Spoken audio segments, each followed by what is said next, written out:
नमस्कार, मैं Bharat Gupta HD news से अपने कैमरा पर्सन जितेंद्र सिंह के साथ इस वक्त हम लोग हरिद्वार के हरिपुर कला में बैठे हैं श्रीमान मनोज जखमोला जी के यहाँ, जो कि पूर्व क्षेत्र पंचायत सदस्य रहे। वर्तमान में इनकी मिसेज जो हैं ग्राम पंचायत अध्यक्ष है, और जखमोला जी, जो मनोज जखमोला जी एक समाज सेवक भी हैं और इस टाइम जो है अपने क्षेत्र का प्रतिनिधित्व कर रहे हैं। उनसे क्षेत्र के विषय में जानकारी लेंगे। तो जखमोला जी, सबसे पहले HD न्यूज़ में आपका बहुत बहुत स्वागत है। नाम है सर, धन्यवाद आपका। जखमोला जी, चूँकि कोरोना का कहर जो है उत्तराखंड में पूरा चल रहा है और आपकी मिसेज जो है क्षेत्र की जो है यहाँ की पंचायत की अध्यक्ष हैं, तो ऐसे में आप किस तरह से फाइट करना है इससे कोरोना? देखिए, आपको माध्यम से बताना चाहूँगा कि देहरादून जिले का अंतिम ग्राम है और सबसे बड़ा ग्राम सभा है, लगभग 35 से 40 हज़ार आबादी का, और हरिद्वार से सटा हुआ ग्राम सभा है। पूर्व में पिछली बार भी जब ये लॉकडाउन हुआ और सारी परिस्थितियाँ हमारे प्रतिकूल रही, तो हम लोगों ने जो भी हमसे बन पड़ा, हमने सैनिटाइज हो गया या राशन वितरण हो गया, तो सारी चीज़ें करी। वर्तमान में स्थिति जो भयावह हो गई है, इंसान डरा हुआ है, उसका आत्मबल कमज़ोर पड़ा हुआ है, उसका मनोबल टूटा हुआ है। और ऐसी परिस्थितियों में जहाँ पर इतनी विषम परिस्थितियाँ हों और उस पर सब लोगों का सहयोग लेकर, सब लोगों का आत्मबल बढ़ाकर, सबसे पहले हमने अपने गांव में सैनिटाइज करने का कार्य किया। और हम अपने जो यहाँ के सफाई कर्मचारी हैं, जो अपने कुछ वर्कर्स हैं, कुछ वॉलंटियर्स, कुछ अपने ग्राम पंचायत सदस्यों के माध्यम से पूरे गांव को सैनिटाइज कर रहे हैं। इसके बाद कोशिश की जा रही है कि कोविड के यहाँ पर एक सेंटर लगे। मैं लगातार माननीय DM साहब के संज्ञान में है, और माननीय जो हमारे स्वास्थ्य के CMO साहब हैं, हमने कहा कि साहब हमारे यहाँ लगाइए। उन्होंने भी सेंटर रायवाला कहा है। उन्होंने कहा तब तक यहाँ व्यवस्था नहीं, आप रायवाला में जो भी कोविड के हैं वहाँ से उनको भेजिए। हम प्रेरित कर रहे हैं उनको कि आप लोग कोविड का इंजेक्शन लगाइए, कोई दिक्कत नहीं है, हार्मफुल है, कोई ऐसी कोई समस्या नहीं है। दूसरी रही बात समाज को के अंदर, तो हम एक जागरूकता भी अभियान इसमें कर रहे हैं कि भाई आप सब लोग अपने घर पे रहिए, सुरक्षित रहिए, क्योंकि परिस्थितियाँ बड़ी विपरीत हैं। वर्तमान में ऑक्सीजन लेवल डाउन हो रहा है, क्या कारण है ये मैं नहीं जानता, लेकिन बहुत स्थितियाँ बड़ी गंभीर हैं। जो लोग घर पे रहकर मास्क लगाकर, सैनिटाइज का उपयोग कर बिल्कुल आपको संयमित अनुशासित जीवन जिएंगे, योग प्राणायाम करेंगे, तो वो सुरक्षित रह सकते हैं। लेकिन थोड़ा सा भी कोई अगर आज व्यक्ति ढिलाई कर रहा है तो उसकी चपेट में आ रहा है। और वर्तमान में प्रदेश हो, देश हो, इसकी हालत ये स्थिति है कि कहीं वेंटिलेटर नहीं है, कहीं ऑक्सीजन की कमी है, और कहीं तमाम इस प्रकार के बेड हैं जहाँ पर हॉस्पिटलों में बेड नहीं मिल रहे। मेरी आपके चैनल के माध्यम से एक अपने स्टेट के, अपनी राज्य सरकार को एक छोटा सा सुझाव भी है कि देखिए, जहाँ पर चाहे आप हॉस्पिटल एम्स लगा लीजिए, जॉली ग्रांट लगा लीजिए, सिनेजरी लगा लीजिए, निर्मल हॉस्पिटल, तमाम जितने भी हमारे उत्तराखंड में, उनकी एक कैपेसिटी है। जहाँ पर 100 बेड का अगर हॉस्पिटल है, वहाँ 500 आदमी आएंगे तो संभाल नहीं पाएंगे। कहा था कि साहब, अभी उत्तराखंड में हमारे हरिद्वार में कुंभ हुआ है और लगभग करोड़ों के यहाँ पर एक ऐसे पंडाल लगे हैं जिनपे करोड़ों रुपए खर्च हुआ और उनकी उपयोगिता नहीं हो पाई। जैसे मीडिया सेंटर बनाया, उसमें करोड़ों रुपए खर्च किया, मुझे लगा 5 से 10 करोड़ रुपये खर्च हुआ। ऑल टाइप उसमें फर्नीचर है, AC लगा है। यहाँ पर भूपतवाला में एक चिकित्सालय बनाया हुआ है, आधार चिकित्सालय, टेम्परेरी व्यवस्था थी। ऐसी तमाम व्यवस्था जो कुंभ को देखकर बनाए, उनकी बहुत ज़्यादा उपयोगिता कुंभ में नहीं हुई। लेकिन वर्तमान में अगर सरकार इसको गंभीरता से ले, तो मैं समझता हूँ कि पूरे प्रदेश के जितने भी कोविड के मरीज हैं, उनका इलाज हरिद्वार में हो सकता है। इन कुंभ के टेंटों को न उखाड़ा जाए, इन पर सरकार पूरी तरीके से व्यवस्था कर बनाए।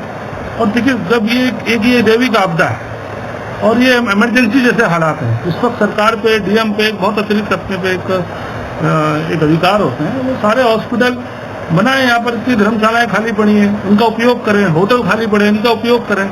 जितने यहाँ पर टेंट लगे, इनका उपयोग करें। क्यों हॉस्पिटलों में भाग रहे हैं? बेड लगाएं, ऑक्सीजन किट वहाँ पर, ऑक्सीजन सिलेंडर लगाएं और यहाँ पर इलाज करें।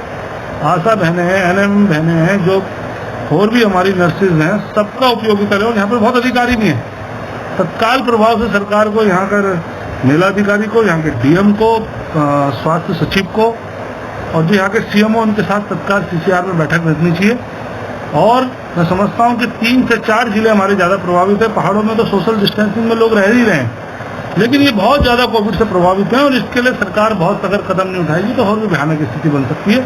मेरा सरकार को आपके चैनल के माध्यम से सुझाव है कि भैया ये कुंभ में टेंट लगे, इन्हें उखाड़ने मत देना, इनमें कोविड के सेंटर बनाइए। मैं कह रहा हूँ 10,000 नहीं 1,00,000 लोगों का आप यहाँ इलाज कर सकते हो। हरिद्वार में करोड़ों लोग आते हैं, भोजन करके चले जाते हैं, पता नहीं चलता। पर्याप्त व्यवस्थाएं हैं यहाँ पर, उनका उपयोग करे सरकार, अधिकारी सुध लें। करोड़ों रुपए इसमें खर्च हुआ है। अब मानवता को बचाने के लिए इन टेंटों का और इन धर्मशाला, आश्रम, होटल का उपयोग हो सकता है, नहीं तो बहुत स्थिति भयंकर होने वाली है, मुझे तो ये लगता है। तो जखमोला जी, सबसे पहले मैं ये भी जानना चाहूँगा, जो आपका हरिपुर कला क्षेत्र है, इसकी आबादी कितनी है? लगभग 35 से 40 हजार की आबादी है, बहुत बड़ा गांव है जी।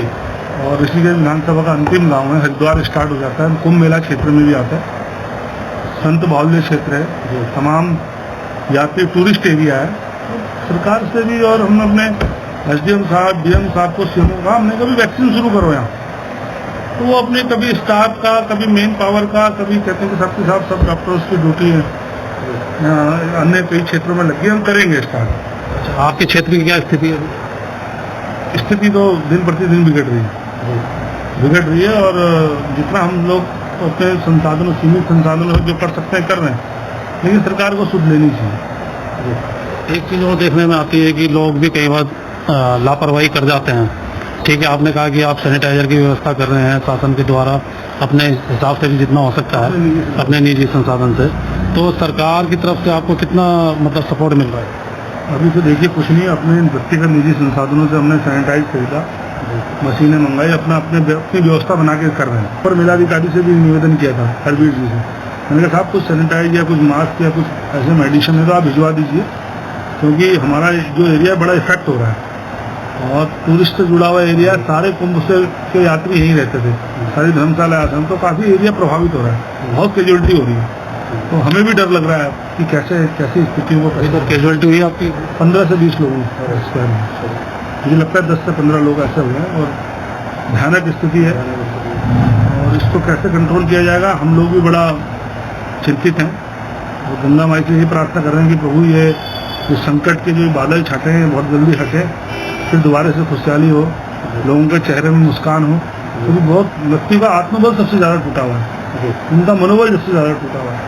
एक चीज और देखने में आ रही है कि चूंकि हरिद्वार जो है संत बाहुल क्षेत्र है, यहाँ पे मंदिर और आश्रम ट्रस्ट ज्यादातर यही देखे जाते हैं और ऐसे में ये भी देखा जाता है कि जो भिक्षा मांगने वाले हैं, जो जिनको क्या कहते हैं रमता जोगी हैं, पहले ये खुले थे, आपके आश्रम वगैरह खुले थे तो उनका खाने पीने का बंदोबस्त होता जाता था, ऐसे में उनके आगे भी जो है पेट भरने की समस्या खड़ी हो गई है। देखिए हरिद्वार में बहुत ज़्यादा स्थिति ऐसे होती नहीं है, लेकिन थोड़ी लॉकडाउन अगर कहीं लगता है या आगे बहुत ऐसी स्थिति बनती है तो ये जो बेचारे आश्रमों पे, मंदिरों पे ही निर्भर हैं, तो उनको कहीं ना कहीं प्रभाव तो पड़ेगा। सरकार को उनकी भी अतिरिक्त व्यवस्था देखनी चाहिए और मैं समझता हूँ कि फिर भी जैसे हमारे यहाँ गीता कुटीर आश्रम है, कई ऐसे हैं जो बेचारे पहले आप पंक्ति में बैठ के खिलाते थे, लेकिन अब वो खड़े खड़े होकर उनकी चिंता कर रहे हैं, अभी भी भोजन दे रहे हैं।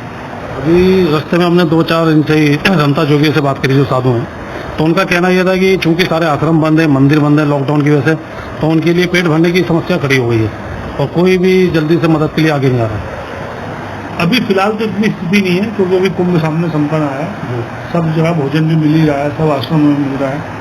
फिर मतलब बैठा के पंक्ति में तो नहीं मिल रहा, लेकिन खड़े खड़े होकर सोशल डिस्टेंसिंग करके कई जो बड़े आश्रम वाले हैं वो दे रहे हैं। लेकिन हाँ, आगे व्यवस्था बिगड़ सकती है, उनकी भी चिंता करनी चाहिए। और मैं समाज के उन सभी संभ्रांत लोगों को आपके चैनल के माध्यम से निवेदन करूंगा, जो लोग परमात्मा ने जिनको साधन संपन्न बनाया है, ईश्वर ने जिनको विशेष कृपा है, आज मानवता से मानवता को बचाने का समय है, उनको खुलकर आगे आना चाहिए, समाज की सेवा करनी चाहिए किसी भी प्रकार से, क्योंकि आप आर्थिक रूप से करें, सामाजिक रूप से करें, ऑक्सीजन सिलेंडर के माध्यम से करें, आप भोजन के लिए करें, तमाम जो भी व्यवस्था बन सकती है। देखिए जीवन रहेगा तभी सब कुछ रहेगा, संसाधन भी रहेगा। जीवन ही मन होगा, मनुष्य का जीवन रहेगा तो फिर क्या सब चीज़ों का, सारे संसाधनों का। तो मेरा आपके चैनल के माध्यम से बड़े जो संत हैं हरिद्वार के, बड़े उद्योगपति हैं, बड़े इंडस्ट्रियलिस्ट हैं, अच्छे सम्रांत हैं, वो भी समाज के लिए आगे आएँ। सारी चीज़ें हम सरकार पर निर्भर न करें, क्योंकि हमारा भी अपना फर्ज बनता है कि हम समाज को क्या दे सकते हैं इस विषम परिस्थिति में। सारी चीज़ें देख रहा हूँ, इसका एक ही बचाव है कि आप घर पे रहें, सुरक्षित रहें और अपने परिवार की भी सुरक्षा करें, अपनी भी सुरक्षा करें। तो अभी आपने मनोज जखमोला जी को सुना, जो कि हरिपुर कला क्षेत्र हरिद्वार से बीडीसी मेंबर भी रहे हैं, वर्तमान में समाज सेवक हैं और अपने क्षेत्र का प्रतिनिधित्व कर रहे हैं। उन्होंने बहुत अच्छी बात कही है कि इस वक्त जो स्थिति बड़ी भयानक है और समस्त क्षेत्रवासियों से, प्रदेशवासियों से यही निवेदन है कि अपने अपने घर में रहें, खुद को होम आइसोलेट करके रखें, अनावश्यक बाहर ना निकलें और जहाँ तक हो सके मास्क का, सैनिटाइजर का प्रयोग करें। तो जखमोला जी, एसडीएम से बात करने के लिए आपका बहुत बहुत धन्यवाद। बहुत बहुत धन्यवाद भैया, आप भी एक समाज के सजग टहरी हैं, आप लोग भी अपना ध्यान रखें।